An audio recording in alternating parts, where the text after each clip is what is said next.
Well, welcome, friends, to the Prophecy Pros podcast. Jeff Kinley along with Todd Hampson. And today we have a very special guest and dear friend, Dr. Mark Hitchcock. Dr. Hitchcock is the pastor of Faith Bible Church in Edmond, Oklahoma. He's been a professor of Bible exposition for many years at Dallas Theological Seminary, now serves in a research professor role there, and also travels and speaks on the topic of Bible prophecy. He's written a number of books on Bible prophecy. He and I have written 2 books together on the subject. And so, Mark, it's a privilege to welcome you here to the Prophecy Pros podcast. Thanks for joining us. Well, great to be with you guys. Great to be with 2 men I consider friends. So appreciate you, all you guys do. Absolutely. Well, thank you so much. Well, listen, we want to hop right into the topic today. And this topic may not sound like something that initially you'd think, well, gosh, that's important, or this has implications for Bible prophecy. But we're talking about the date of the writing of the book of Revelation. And Dr. Mark Hitchcock has done extensive research into this. In fact, did his doctoral dissertation on it. And Mark, just for a couple of minutes, tell our listeners, our viewers here, why the dating of Revelation is significant in and of itself.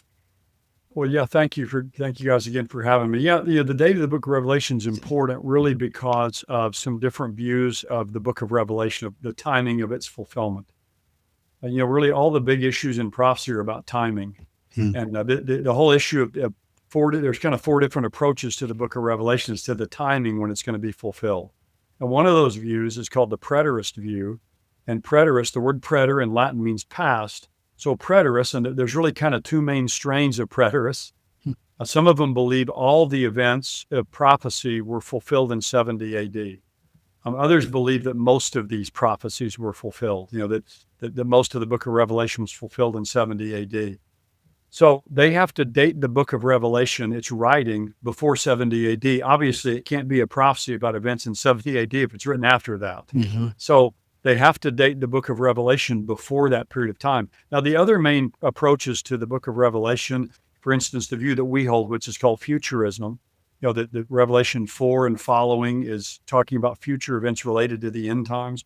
Our view is not dependent on any particular date for the book of Revelation to be written. So it could be written in 65 AD or 95 AD, and our view could still be good. But preterists, they have to have this date around 65 AD for the book of Revelation for their viewpoint to be correct. And preterism has really been a growing view of how to understand the events in the book of Revelation. So they see these events, either all of it or most of it, being fulfilled in 70 AD. In fact, a couple of preterists, Ken Gentry is a well-known partial preterist. He says if it could be demonstrated that Revelation was written 25 years after the fall of Jerusalem, then preterism goes up in smoke. R.C. Sproul is another partial preterist. He says if the book was written after AD 70, then its contents manifestly do not refer to events surrounding the fall of Jerusalem, unless the book is a wholesale fraud. So preterists have to have this date. Boy, they fight tooth and nail. They won't give 1 inch on that because they realize they have to have that date of 65 AD. And the reason it's important is I believe, and really throughout church history, most of church history, the dominant view has been that the book of Revelation was written in 95 AD, near the end of a Roman emperor named Domitian. So in 65, the Roman emperor was Nero. So they hold what's called the early date or the 65 date, or it's called the Neronic date. The 95 date is called the late date or the Domitian date or the Domitianic date, because it's during the reign of the Emperor Domitian. So it's a very important issue, the dating of Revelation, really to disprove the preterist position. And I think it's the clearest, strongest argument to disprove preterism. And I think it's important to disprove preterism because it takes all these prophecies that having been fulfilled in 70 AD. Some people think the whole book of Revelation was fulfilled in 70 AD. That Jesus has already come back and that his coming was in 70 AD to destroy Jerusalem through the Romans. And that's actually a heretical view because they don't believe in a future literal second coming of Christ, at least that strain of preterism. So, it's an important issue to understand if we're going to really understand Bible prophecy and be able to kind of refute what I think is a false view of the book. And if that's true, if preterism were true, even partial preterism were true, Mark, correct me if I'm wrong, that means we must then take a symbolic approach to the book of Revelation because admittedly, historically, these things, as mentioned in Revelation, did not happen during that time as portrayed in the book. Is that correct? Well, that's true. They try to shoehorn them in some, but what they do is they'll find, something here or there, that they try to take literally. Mhm. But then when they come to things that don't fit literally, they say, well, this is symbolic. Mhm. So it's a back and forth method of interpretation. Mhm. And what we would argue is that the method of interpretation we would argue for, and I think is a very important word, is a consistent, Yeah. literal interpretation. They'd argue they take some things literally, but it's not consistently literal. Mhm. And so to me, they change the rules of the game kind of as they go along to try to make things fit.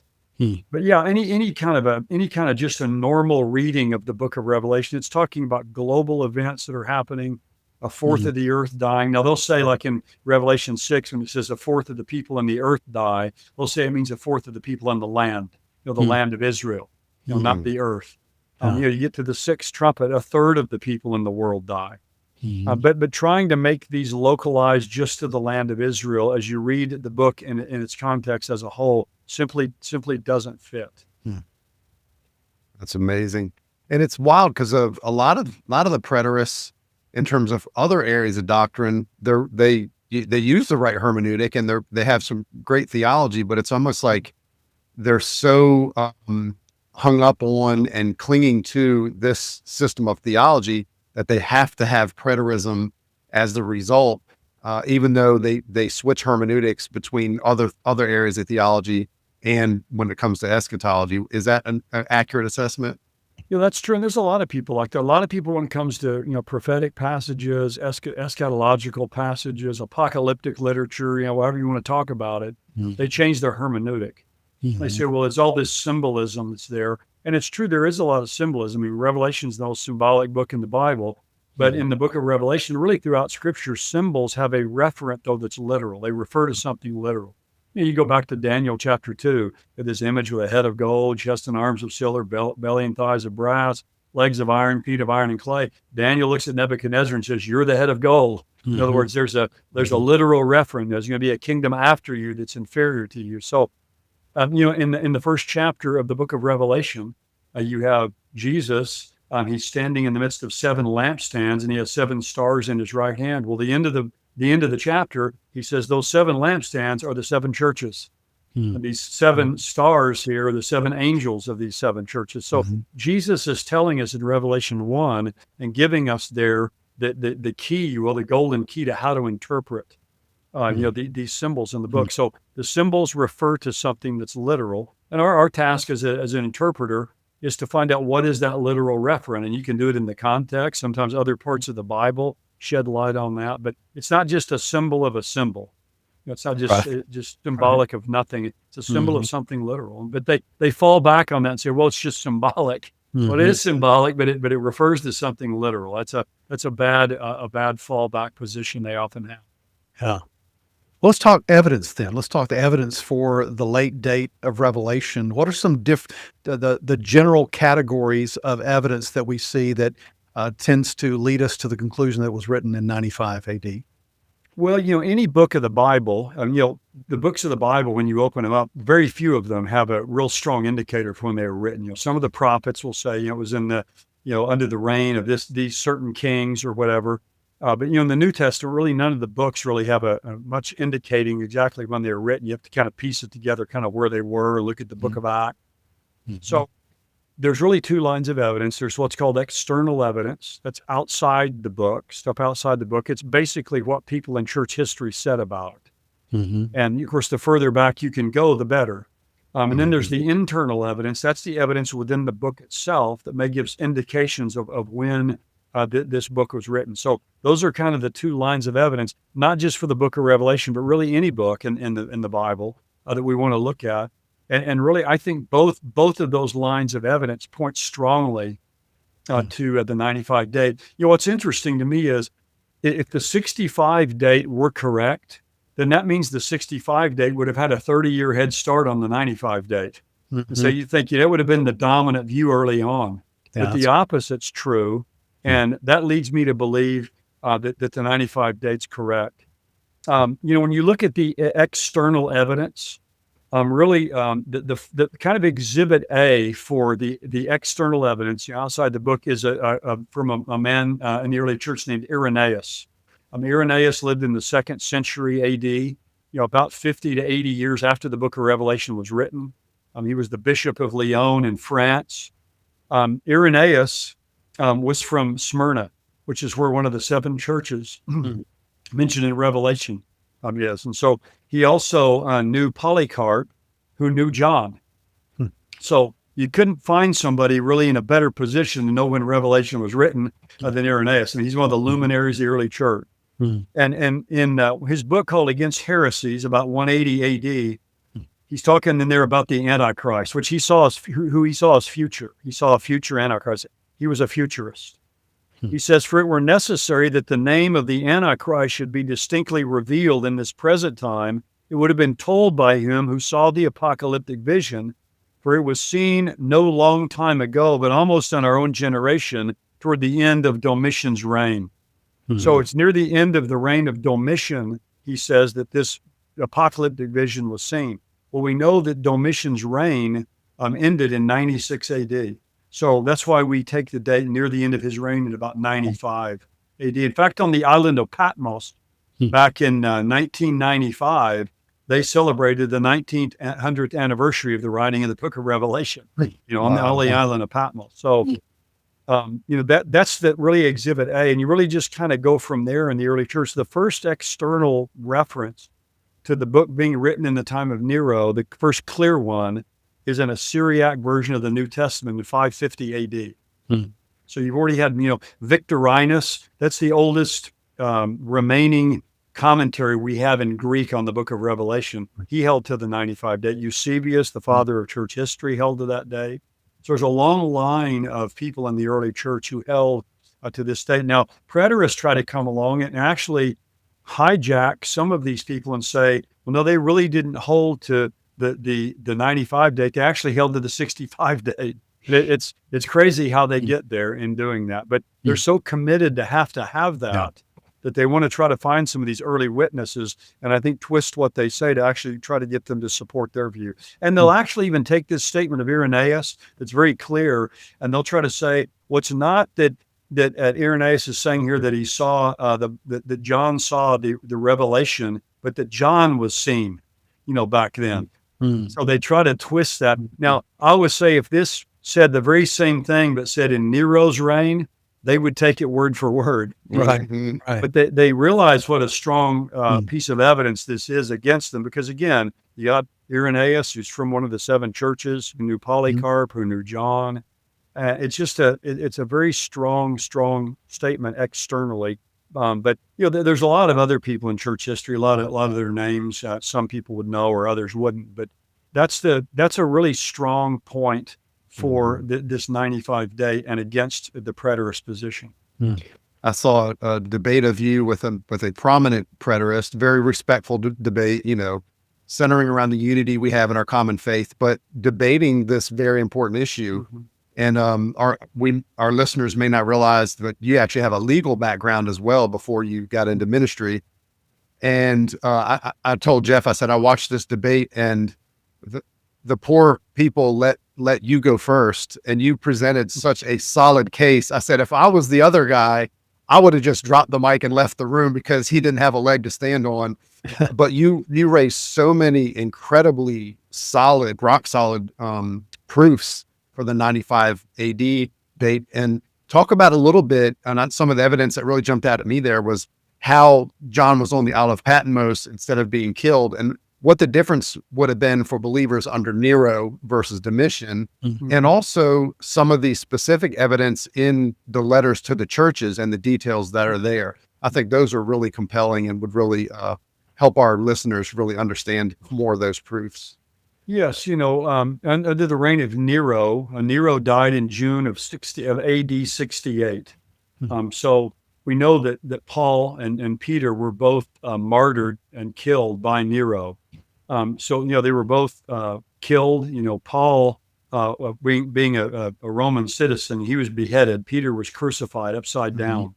Mhm. But John, the Apostle John, was banished to the island of Patmos. Hmm. So that right there just makes you wonder, well, why treat these apostles differently? If it's all during Nero's time, what? And Nero didn't banish people commonly. It wasn't one of his favored kind of methods of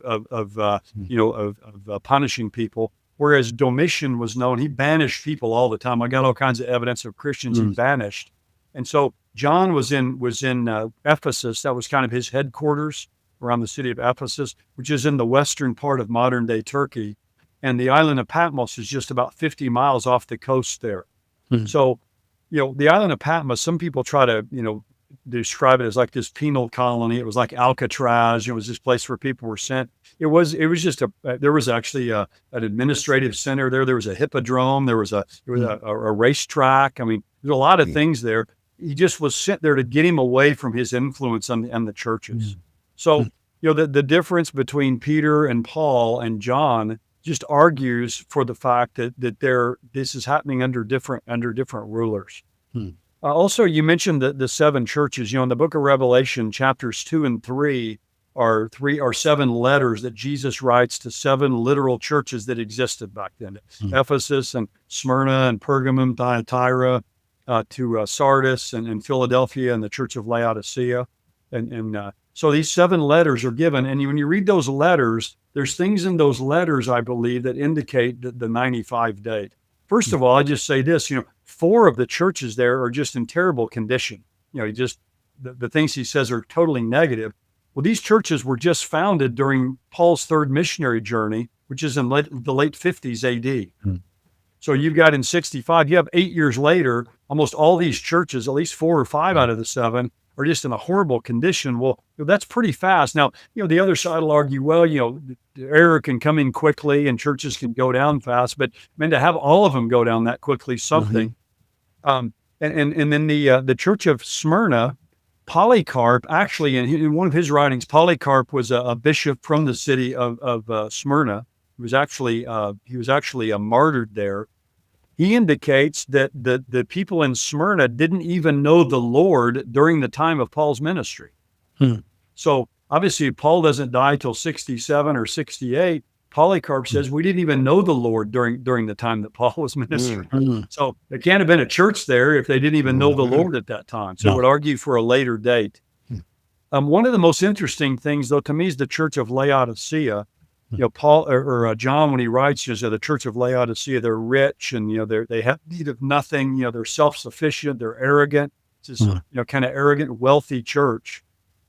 Well, we know from history that a devastating earthquake hit the Lycus Valley, the Lycus River Valley, where Laodicea is, hit that area in 60 AD. Well, if John is writing in 65 AD, and at that point in time, he's saying, you all are wealthy, you're arrogant, you don't have need of anything. We know from archaeology that the city of Laodicea was not rebuilt fully until about 90 AD. The stadium there can be precisely dated to 79 AD when it was finished. The great triple gate that they have there wasn't finished until 88 to 90 AD. So, and the Laodiceans were very proud, we know from historical writings, they took no tax money to rebuild their city. They did it all themselves. So, it's highly unlikely that 5 years after this devastating earthquake, they're just in the beginning process of rebuilding their city, that John's going to write to them and say, you guys are arrogant, you're wealthy, you're rich, you don't have need of anything. But that fits perfectly with 95 AD. They've had 30 years, their city's been rebuilt. They didn't take any money from the Romans, and they're arrogant and thinking, man, we're self-sufficient, we have what we need and all. So there's just things inside the book like that you read that just don't fit with a date in 65 AD for the writing of the book. Wow. That'd be incredible internal evidence as opposed to the external evidence for that. And it's also interesting to me, and those are compelling. It's almost like undeniable. But you think about Paul, when Paul wrote 2 Timothy, was it 66, something like that? He doesn't address the church at Ephesus the way Jesus addresses the church in Revelation. So there's that sort of contrast there that it doesn't seem to fit. So it to me, from the external, what you're saying, the external evidence seems to point to the later date. The internal evidence seems to give evidence for the later date. Is there anything else that in the book, or as we just consider the whole of Bible prophecy, that might also point to that later date? Well, let me just mention a couple of things that they say, that points to their view. Mhm. What their favorite thing to point to are what they call the timing statements. Early in the book of Revelation, John writes that these things are near, that these things are at hand. And they say, well, if it's 2,000 years later, that can't be near or at hand. But those words have the idea of imminence, that they can come at any time. They don't necessarily always mean soon or immediate. They have the idea of at hand. But one of their big points too is they say, well, if the book of Revelation was written, in 95 AD, and it's about events that are still future today, most of them in chapter 4 and following, then there was no relevance to the original audience. There's no reader relevance. It's too far in the future. It had to be relevant, to that generation to happen in their generation. But you go back and read the book of Isaiah, talks all about the coming of Jesus. Well, that was 700 years in the future. Yeah. You could say, well, what relevance did that have to them? Well, because they didn't know when it was going to happen. God did, but they didn't. So that's one of the points that they'll try to use. They also point out, they'll say, well, why does the book of Revelation not mention the destruction of Jerusalem in 70 AD if it was written after that time? Surely, this is one of the great prophecies, Jesus gave. It's an apologetic for the Bible. Why doesn't it mention it? Well, first of all, the people he's writing to are in Turkey. They're 1,000 miles away from Jerusalem. It's 25 years after Jerusalem's been destroyed. And John in the book of Revelation is told, write down what you see. Write these visions you're seeing. So John's not writing an apologetic, or he's writing about visions he's seeing about the future. So that's why there's no mention of it there. But another argument, though, I would use in the internal evidence is there's a temple that's mentioned in Revelation chapter 11. Now, preterists say, well, the fact that there's a temple mentioned there, and John's told to measure this temple, well, that had to be Herod's temple that was destroyed in 70 AD. But if you go back to books like Daniel and like Ezekiel, they talk about future temples. When Daniel was writing, the temple had been destroyed. Daniel talks about the abomination of desolation standing in the holy place. So he's writing about a temple that's a future temple. Ezekiel 40 to 48 talks about a temple during the millennium, a future temple. So the temple in Revelation 11 and verses 1 and 2 is a future temple. There was no temple in 95 AD. It had been destroyed 25 years earlier. He's writing there about a future temple that will come to pass. So that's another argument from internal evidence that they try to use for the not 65 day. But I think if you look at other prophetic literature, really is much better supported by, much better supports the 95 date, I think, for the book of Revelation. So, to me, there's nothing in the book that tells you when it was written. So it's kind of like you mentioned earlier about being a lawyer. It's circumstantial evidence. You're making your case. And I think the external evidence is overwhelming. I mean, the early church is it's the dominant date. There's no doubt about that. Yeah. And then internally, there's nothing in the book that indicates the 65 date, I believe, or points to it. The evidence, again, is strong for the 95 date. And the problem is, for preterists, they have hitched their entire eschatological wagon to this early date. They have to have it. Now, again, if someone were to come out and prove that Revelation were written in 65 AD, could somehow prove that, it still doesn't change our view. It could still be future. Right. Futurism and the other views of the book of Revelation don't depend on a date. But preterism, their view is date dependent. And so they have to have that. And so, again, they'll fight it tooth and nail. A man named Kenneth Gentry wrote his whole dissertation defending the 65 date. It's called Before Jerusalem Fell. And that's basically when I wrote my dissertation at Dallas Seminary. I kind of wrote my dissertation to refute his dissertation, basically. So he has a lot of these arguments in there and goes into all kinds of detail on it. But I really feel like that, every one of those arguments that he gives can be answered. And, to me, if I'm going to hitch my whole eschatological viewpoint to a date for a book, I've got to be 100% sure that date's correct. Yeah. Good And a point. lot of times even preterists will say, well, it's not, it's 50-50, whatever. I'm like, well, why do you want to hold, how old of you where everything in your view depends on something that at best is 50-50. And so that's the problem with their view. And I think this is the easiest way.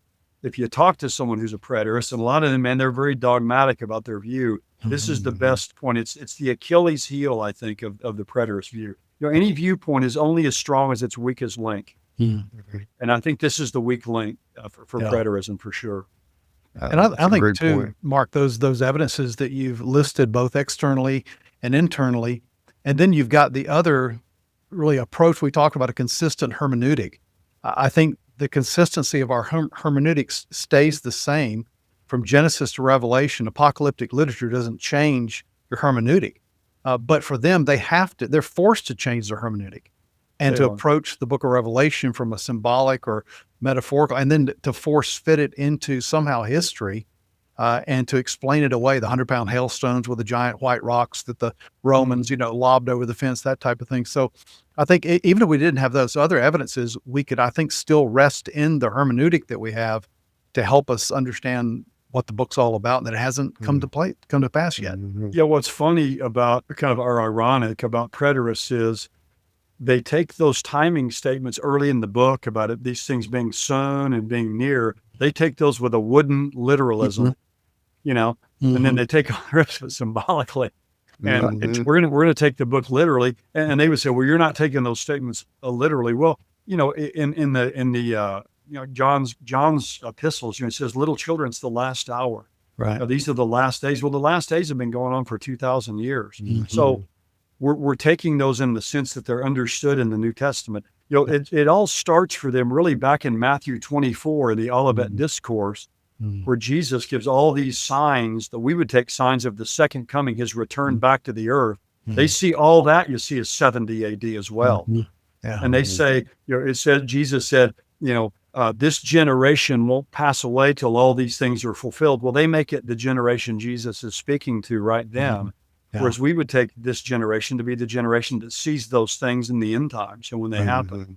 So, since the Olivet Discourse in Matthew 24 and 25 is often called the mini apocalypse, they take that preteristically too. They take that all to be 70, and then they have to take the book of Revelation to be 70.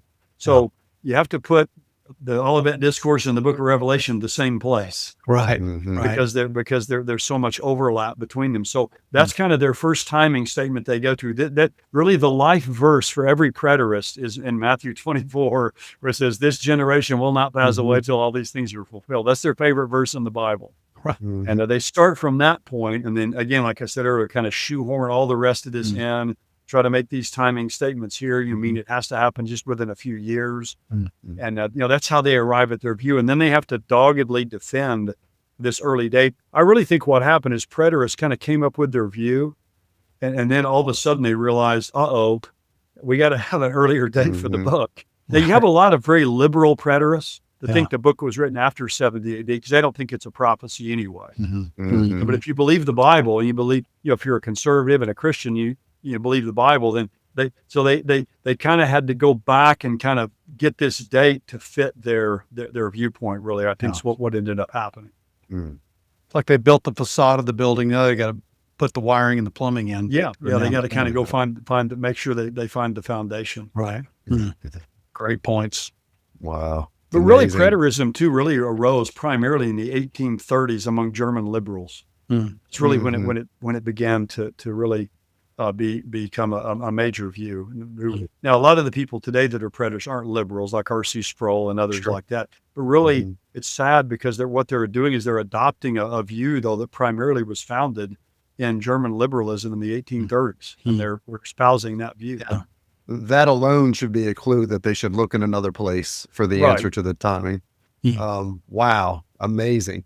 Well, Jeff, you got anything? I hate to wrap this up because we could go all day. This is absolutely amazing, but well, it just echoes Todd, what we've said many times on this program is that all the prophecies concerning the first coming of Christ and the things surrounding that were all fulfilled literally.